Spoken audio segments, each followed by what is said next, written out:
Shqipëria është gjithnjë e më afër fazës play-off të Kupës së Botës 2026, pas fitores 1-0 ndaj Serbisë, që e ngjiti në vendin e dytë të grupit K me 11 pikë. Kuqezinjtë kanë tashmë 4 pikë më shumë se Serbia dhe 2 ndeshje të mbetura për t'u zhvilluar në muajin nëntor.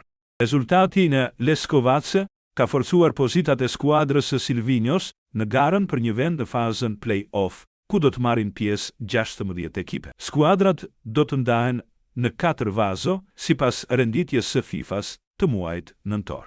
Shqipëria aktualisht ndodhet në vazon e tretë bashkë me Hungarinë, Slovakinë dhe Bosnjë-Hercegovinën, ndërsa kundërshtarët e mundshëm vijnë nga vazoja e dytë, ku përfshihen Polonia, Suedia, Republika Çeke dhe Skocia.